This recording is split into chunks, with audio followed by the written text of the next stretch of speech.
when my husband is away. My name is Linda. I am 25 years old. I live in a small village with my husband, David, who is 30. We have been married for 1 year. We don't have children yet. Our home is modest but warm. We don't have much, but we have enough. Life feels simple and just right. Behind our house, we have a beautiful garden. There are roses, tulips, and daisies. We also have fruit trees, apple, cherry, and peach that stand tall and offer their bounty in season. I spend my mornings tending to the garden, watering the plants, and picking ripe fruits. The garden brings me peace. David works in the nearby town. He leaves early in the morning and returns late at night. His job is demanding, and he often comes home tired. We cherish our weekends together, sharing meals and walking through the garden. During the weekdays, I manage the house and garden alone. Every morning, I wake up before the sun rises. I prepare breakfast for David: scrambled eggs, toast, and freshly brewed coffee. Sometimes I make pancakes with honey or jam. We sit together at the kitchen table, enjoying our meal and talking about the day ahead. Before David leaves, I hand him his lunchbox, packed with care. I kiss him goodbye and watch as he walks down the path to catch the bus to town. While David is away, I spend time in the kitchen. I love cooking and trying new recipes. I bake fresh bread, make warm soups, and cook tasty stews. The smell of herbs and spices fills the house. Cooking helps me feel calm and happy. It brings me joy to prepare meals that David loves. When he comes home, the smell of dinner welcomes him. We sit together, eat, and talk about our day. These small moments make me feel close to him. After cooking, I go into the garden. The sun shines on the flowers, making them look bright and colorful. The air smells sweet because of the blooming flowers. I take care of the plants by cutting off dead leaves and watering them. Sometimes I just sit quietly among the plants and enjoy the peaceful feeling.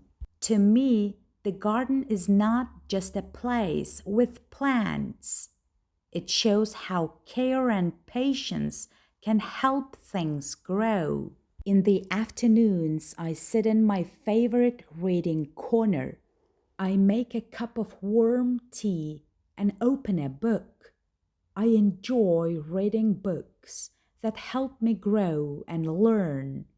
I especially love books about relationships and how to become a better person.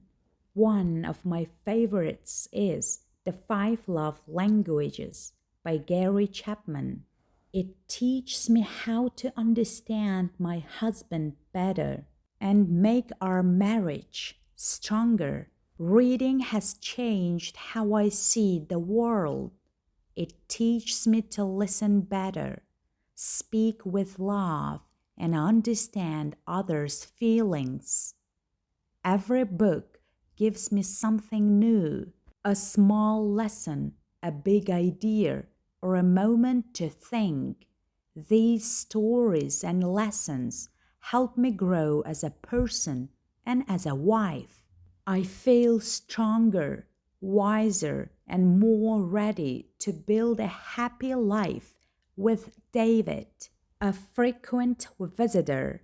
One afternoon, as I was arranging freshly picked flowers in a vase, there was a knock at the door. It was Michael, David's longtime friend. He smiled warmly, saying he was in the neighborhood and thought to visit. I welcomed him in, offering tea and some homemade cookies. We sat in the garden, chatting about old times, the village, and shared memories. Michael's visits became more frequent, always during David's working hours. He was charming, and our conversations were light-hearted. I saw him as a friend, someone familiar in the quietness of my days. Misunderstandings.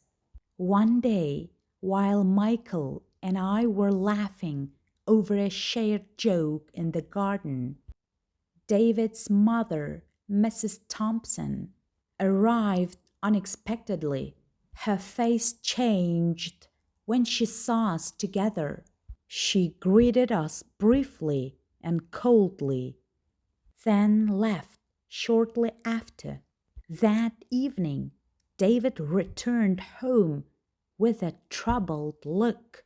He mentioned his mother's concerns about my relationship with Michael.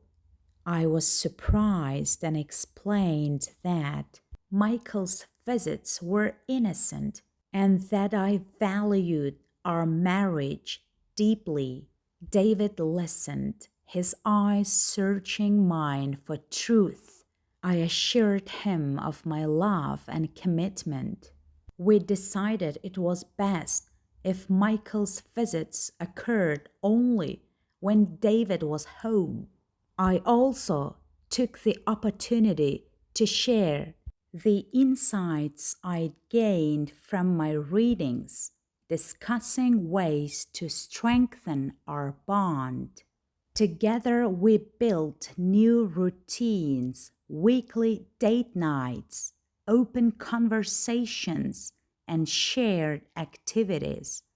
Our relationship grew stronger, built on trust, understanding, and mutual respect. The experience taught me important lessons about setting limits, understanding how others see things, and talking openly.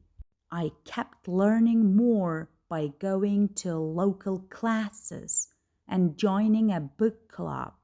These things helped me see life differently and make new friends. In the evenings, David and I started reading together. We talked about what we read and shared our thoughts. It brought us closer and helped us grow as a couple.